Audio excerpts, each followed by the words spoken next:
And to be fair, President Obama did inherit a bad economy, but to his fault, he made it worse.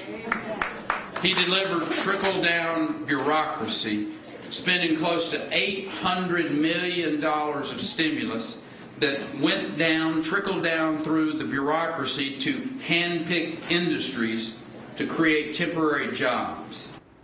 Well, that was Texas Governor Rick Perry.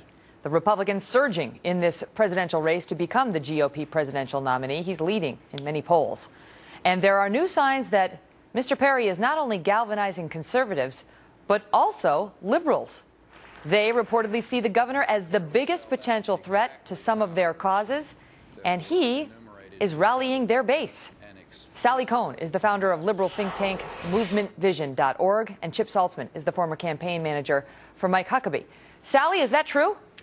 You know, to an extent, but Americans, including progressives, aren't, afraid of Rick Perry. They're afraid of what he's going to do to the country. They're afraid of him becoming president. I mean, look, this is a guy who just today, let's look at the latest example. Just today, he said we need to free Wall Street. I mean, come on. Americans on both sides of the aisle know that a too free Wall Street, policies that coddled big business, are what led to the economic crisis. He says it on the same day that a report is released that a quarter of big corporations in America are paying less money in taxes than they're paying to their CEOs. But what specifically? And many of them are firing people. All right, but this is good because I like specifics. I think our viewers like specifics. So, okay, Wall Street. What is it about Rick Perry that, in particular about Rick Perry that liberals don't like? It depends on if you want to talk from the left or the right. And let's be clear, there's a conservative critique, a very strong Tea Party critique of Rick Perry as well. You're liberal, so you do the liberal part, and then I'll go to Chip.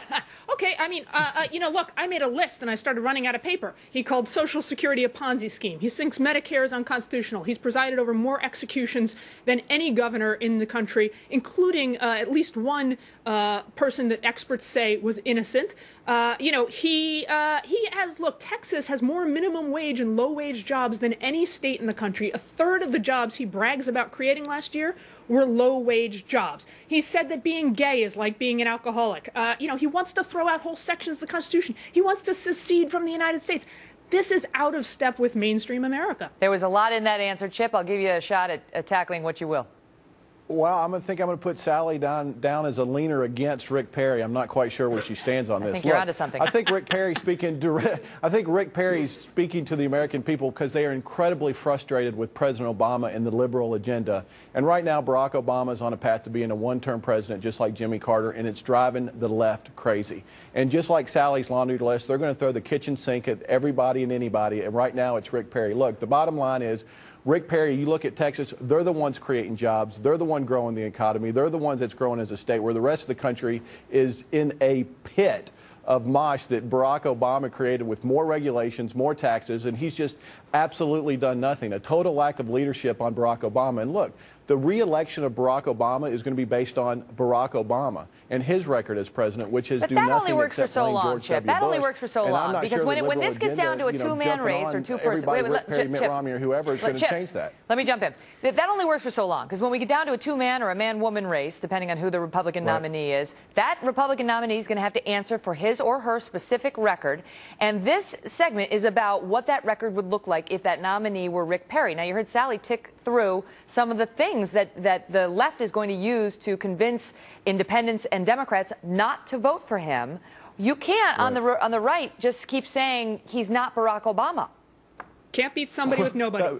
Absolutely, I agree with that, Megan. I mean, that was Barack Obama's strategy 4 years ago. I'm not George Bush. But here's the bottom line. When Barack Obama gets up in a debate and says, I inherited a bad economy for George W. Bush, and I've been trying to deal with it, Rick Perry gets to stand up at his podium and said, I inherited that same economy from George W. Bush, and I grew jobs, and I cut government, and I did tort reform, and people want to move to Texas because it makes a difference who governs. Leadership matters. And I think the American people right now want to talk about jobs and the economy, and if you put Rick Perry up against Barack Obama's a one-termer. How about that, Sally? Megan, there's a troubling lack of facts in that answer. I mean, first of all, to be clear, again, a third of those jobs he, quote-unquote, created are low-wage, crummy jobs. Let me just stop you and ask you about that, and then I'll let you finish Sally, your point. let's be But honest. I mean, I think to the Low-wage jobs are unemployed better out than there, no jobs. they're thinking, I take a low-paying job. Oh no, versus nothing. I'm not saying that low-paying jobs are still jobs, but I don't think it's exactly a record to brag on. More importantly, though, and this is an attack he's getting from the right as well, 37% of Texas's budget came from those stimulus dollars that we just heard Perry,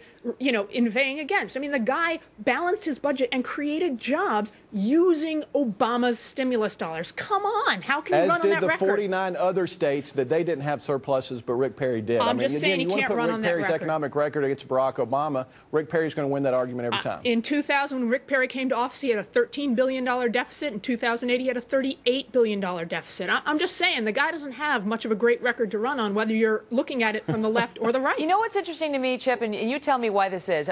Even though there are lots of things apparently to object to with Rick Perry, people, foes and friends alike, point out he wins. He wins. He's never lost a race. I mean, granted, he's never run for president before, but points like this have been raised against him in the past, and he continues to win decidedly. Why? Because I think, as you see, he's survived the kitchen sink being thrown at him. He's dealt with the liberal side of the agenda thrown at him. He's even had primary opponents in his own party come after him, and he wins because he connects with voters at a very real level, and he understands where he's coming from. He's a very folksy guy, and he understands what America needs. He understood what Texas needs, and he was able to deliver that. In his third term as governor, he's got results, and I think he's willing to put that up on the national stage. Do you think, I gotta go, so I got a quick answer. I gotta correct him again, though. 61% of Texans did not vote for him in his re-election campaign. He did not win a majority. But let me ask you this: would you prefer to see? And I'll just pick two because they're the two top frontrunners. Would you prefer, Sally, to see Rick Perry or Mitt Romney as the Republican nominee? And then Chip, I'm going to ask you the same thing. It's the same thing I always say. As an American, I'd prefer to see Mitt Romney, someone who stands at least closer to the mainstream of America. As a Democrat, as a progressive, come on, Perry. He'd be hard not to beat. Go ahead, Chip. I'll take one or the other. I think both of them beat Barack Obama next November. All right, we'll leave it at that. Good debate panel. Thank you. Thank you.